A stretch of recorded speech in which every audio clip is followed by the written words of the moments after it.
mean, yeah, world champion, it's something which I didn't ever really expect going into the season after the pre-season testing, but you know, just the emotions I felt when I first crossed the line in London in front of friends, family, my home race was something I'll never forget. I don't think you could have written it any better, and yeah, it means the absolute world to me. There's so much hard work and dedication has gone in from my side, from the team, and you know, all that time away from family and friends for everyone. It's just a small repayment towards them, and something I could share with them thoroughly on Saturday and Sunday. I think one of my biggest highlights has probably been, I think, winning the first race in Mexico. It was a true statement that we've arrived in the championship. You know, we had a really difficult off-season in terms of performance. We weren't fast, and then we arrived in Mexico and we won the first race, qualified in the front row, and I was like, you know, Porsche have definitely delivered a powertrain which can win races, deliver performance. So I'd say Mexico was a surprise for everyone, but a huge point in my season that, okay, we can now actually win this thing.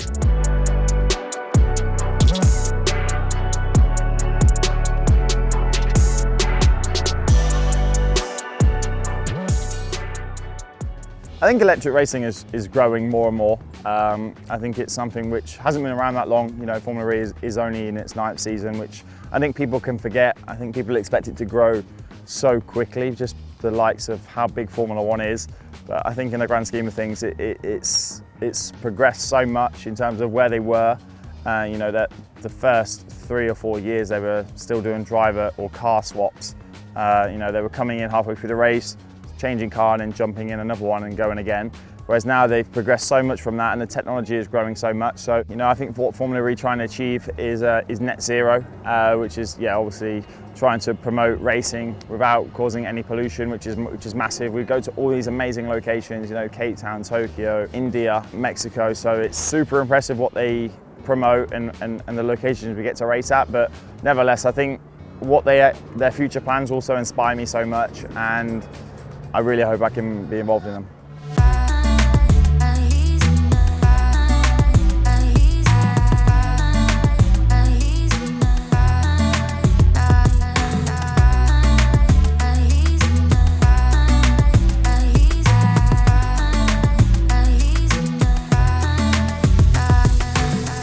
I got through motorsport through my dad. You know, it wasn't something which was forced upon me, which I think you see quite often nowadays, but nevertheless, started when I was 8, when I first jumped into a go-kart. I actually hated it. That was one of I think the biggest things in my career is I wasn't a fan of it. I didn't enjoy the competition. I didn't enjoy the speed or anything like that. So I actually stopped for a year and didn't start properly until I was 9. And then when I gave it another go, I was obviously a huge fan of it. I really enjoyed the competition. I enjoyed the speed, the thrill. Yeah, I think karting's obviously your first step into motorsport, and it gives you the first insight of competition and rivalry. I think, you know, we all go through the ranks and progress from, you know, cadets to then juniors to then seniors, and then you move on to single seaters. But you know, you go through such highs and lows in terms of karting, and you know, experience it all, because you obviously don't start off very good. You don't win many races when you're obviously a beginner.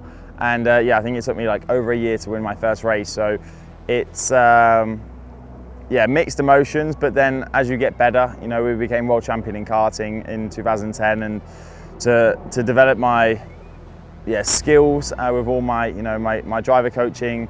With all my team, to then move into single seaters was a big part of it. But yeah, karting is tough. You go through so many races. I think there's over 40 races a year, which is massive. It's a lot more than what you do in single seaters, and yeah, but it's thoroughly enjoyable. From that point, I moved into single seaters, which was yeah, a real big turning point in anyone's career. You know, you go from racing go-karts to then you'll jump into a car which has gears, a clutch, and it's something which, it's a massive day for anyone when you first step into a single seater. And yeah, did Formula BMW, it was called, and then Formula Renault, and you know, we became champion in both of those, and yeah, champion in Formula BMW, champion in Formula Renault NEC it was called.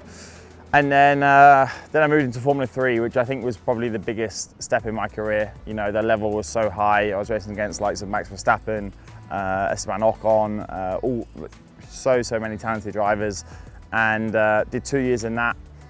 You know, we finished third in the championship. We had some really great race wins, and then moved onwards into a championship called GP3, which is now basically also called Formula 3, and progressed from that. You know, we had some really good race wins as well. Moved into sports cars, where I was racing for Aston Martin and Audi. You know, that was probably my biggest step in my career in terms of I became a professional. You know, I was earning a living out of racing cars, and yeah, then moved into Formula E 3 years ago, which was something which I'd never even dreamt of. You know, I was racing in sports cars, I was racing like super fast road cars, and then I got the opportunity to move into Formula E with BMW at that stage, and yeah, grabbed it with both hands.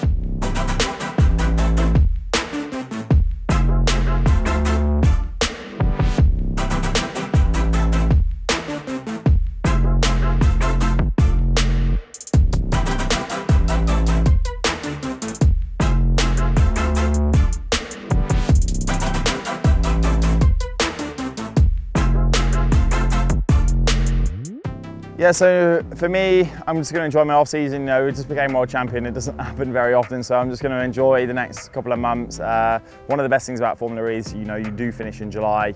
You do get the whole of August and September off. So yeah, I'm just going to have some time off with my friends and family, go on holiday, chill out, not be on a strict diet, and eat what I want. So yeah, looking forward to just enjoying the next couple of months, and then I get back to it in October. So yeah, enjoy the next couple of months and then go from there.